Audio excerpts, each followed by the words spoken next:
नमस्कार, कसे आहात तुम्ही? बरे आहेत ना? आज टोमॅटोचा सार केलाय, भात केलाय आणि ह्याला बरोबर तोंडी लावायला बटाट्याची कापं मासे जसे तळतात ना तशी तळणार. हे स्लायसर आहे, त्याच्यावर एक कापं केली आहे एवढी जरा जाडसर, एकदम पातळ नाही. आणि ती फिश जसं फ्राय करतात ना तसंच ते फ्राय करणार. आता याला मीठ मसाला लावून ठेवते आणि मग तळायला घेते. हे बघा, बटाट्याच्या कापांना मीठ मसाला वगैरे लावून घेतलंय आणि बटाट्याची कापं ह्याच्यामध्ये बुडवणार आणि तळणार. त्याच्यामध्ये रवा आहे, तांदळाचं पीठ आहे, थोडासा मसाला आणि चवीपुरता मीठ वगैरे असं टाकलंय. हां,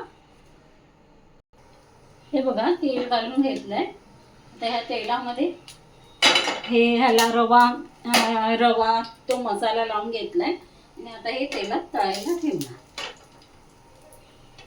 कापू मस्त कुरकुरीत मासे जसे असतात तसे, कारण आता कसं मार्गशीर्ष आहे त्यामुळे काय मासे नाही आहेत, व्हेज आहोत सध्या आम्ही. त्यामुळे बटाट्याची कापं, कारण सार केलाय टोमॅटोचा, त्याच्यावरही बटाट्याची कापं छान लागणार. हां, चला तर मग असाच एक व्हिडिओ घेऊन परत भेटू.